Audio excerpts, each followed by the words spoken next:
All right. The gang's all here.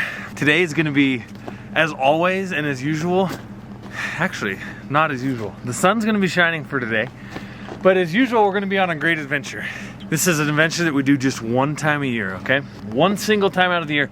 Also, as I've mentioned before, this is one of those adventures that I'm gonna say it's like the greatest thing to get done with every year. Everyone always thinks out in the wide world that ranching is full of evenings on the porch in your rocking chair, looking out over the beautiful ranch land.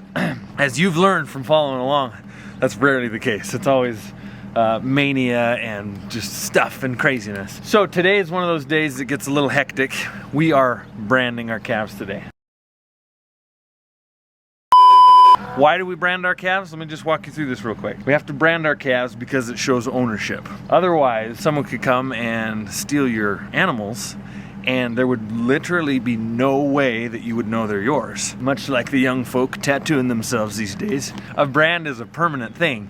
Once it's on the hide, obviously it's there for good. So we brand our calves for ownership. And also there's something else that we're gonna do today to our calves. And that is that we need to give them a couple of vaccinations. There are factors out there that can cause health problems for these calves as they're young and as they grow up. Much like many of us as young little humans need certain vaccinations to keep us safe from different diseases and things that have developed over the years. In cattle, there's this little issue this time of year called overeating. It's a disease that can kill a calf like that, just in a few hours. They're boom, done, down, dead. Now after all this work, after we calved them, after we spent these nights in the cold, after Rooster spent all those evenings in the calving barn, you can't let them die. Now it's more important than ever that these calves, that they stay alive and they stay moving and flowing. So what this overeating is the calves and the cows now, they're a couple months old, the calves, and as they go out into the pastures, out into the ranch, they start to spend more time away from their mother, right? And especially as the grass starts to turn green, they'll spend more time away. They're off adventuring with their little buddies. They're eating green grass. Mom's tired of being cooped up. She's ready to roam free out on the ranch. Well, all this leads to these calves and cows spending more time apart from each other. As a calf is young and growing up, they're supposed to have milk every I don't want to say so many hours, but they're supposed to have milk like 4 to 6 times a day. They need to have a little milk in their belly, right? So if these calves start to spend more time away from their moms, which naturally they're gonna do, the times that they do hook up, they tend to eat a bunch of milk, drink a bunch of milk. It's hard to eat, easier to drink. They drink a bunch of milk, and in those cases, it's a little sidebar here. Sidebar, cattle have multiple stomachs, right? And in those stomachs, they have certain bacteria that are used to help break down the ruminants, the feed, the grass, the hay. And they're good bacteria, but here's the catch. When that calf comes in, and it overfills a certain stomach, some of that milk will spill over into the next chamber. Spills into that chamber, that milk combines with bacteria in that portion of their digestive system, and it explodes into a bunch of crazy, toxic, nasty. And within a few hours, that calf will be dead. So one of the vaccines that we give these calves is a vaccine to protect them against overeating, also known as the purple gut. So they'll get that and a few other things that'll just help them grow and develop out here on the grass this summer. One last thing, and let me tell you, this is new. We've been ranching and branding and doing all this for years and years. And typically branding is like this nice springtime, the grass is green and the birds are flitting about. Well, as you can see today, it's snowy. We've never, in all my years of ever, we've never branded in the snow. But today we're going to, because this beautiful moisture we received is going to kickstart the grass. And once the grass starts growing, these calves are going to be rolling, and we need to get this vaccine in them now because it takes about a week to become, to work. So with that, let's go branding. What a deal, what a deal. Hey guys, it's Jax. And I've got a problem.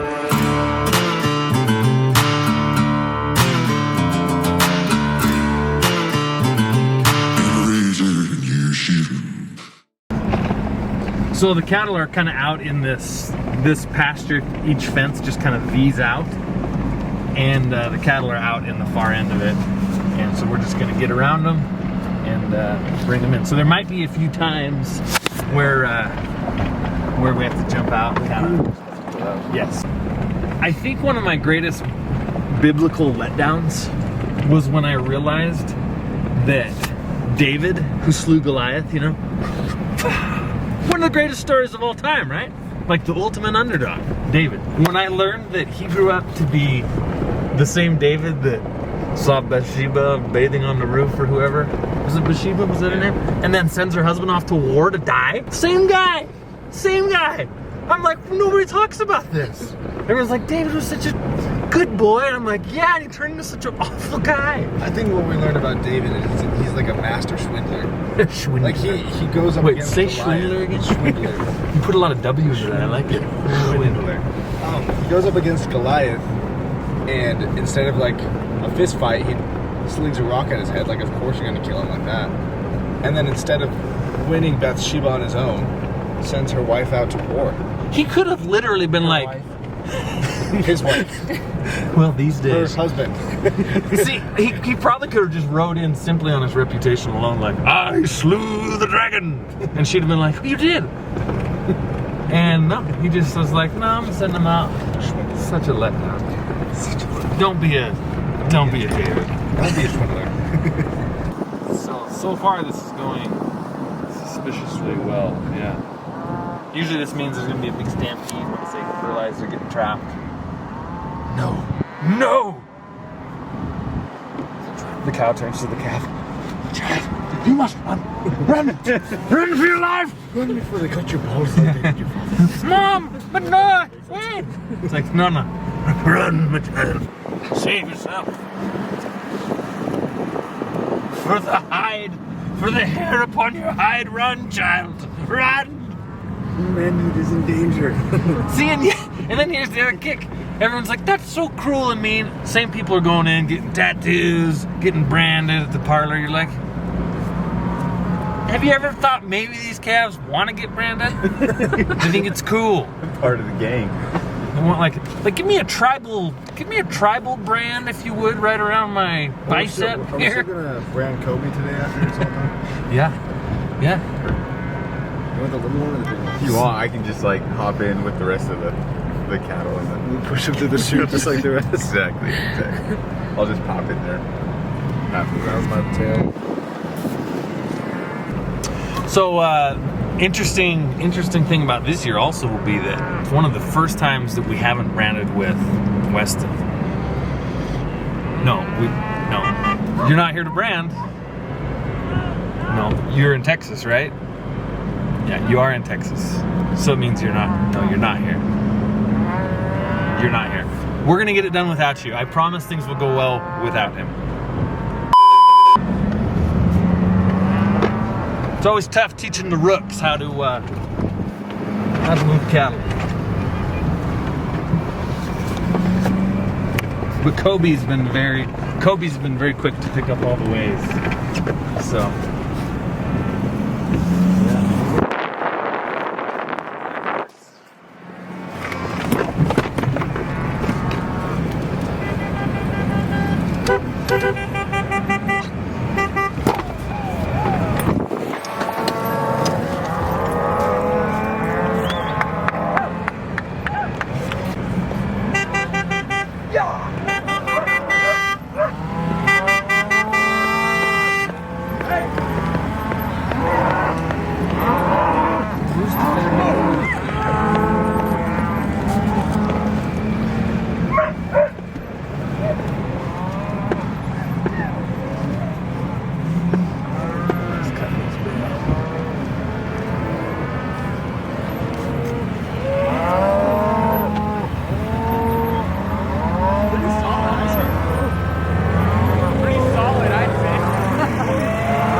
You might notice as you're watching some of the footage today, you're gonna see some of these cows around their hips. You'll see some of them that just have huge patches of hair rubbed off around their hips and kind of over their back, their tailbone. that's nothing wrong. What that is these cows, they're going into heat. Basically, they're starting to have their cycle, you know, to rebreed. And when they do that, one of the signs is other cows will basically mount up on them and they kind of rub. It's just a sign that a cow's in heat. And they get rode so much this time of year, their winter coat's already starting to come off. So as they get rode, it rubs the hair and it causes these big old bald spots. And you look at it and you're like, whoa, what's wrong with that? They got the mange. But it's not the mange. It's just that they are ready to breed again.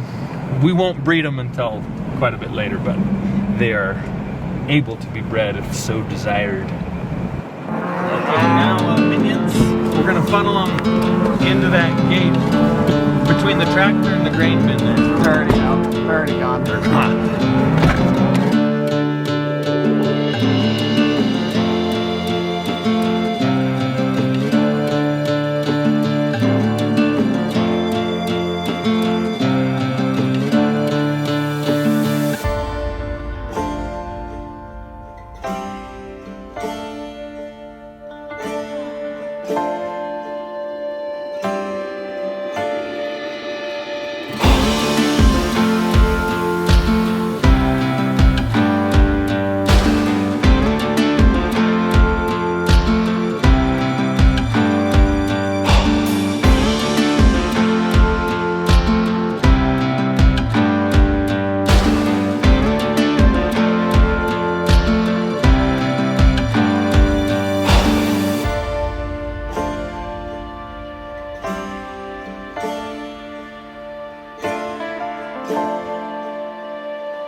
that's a wrap.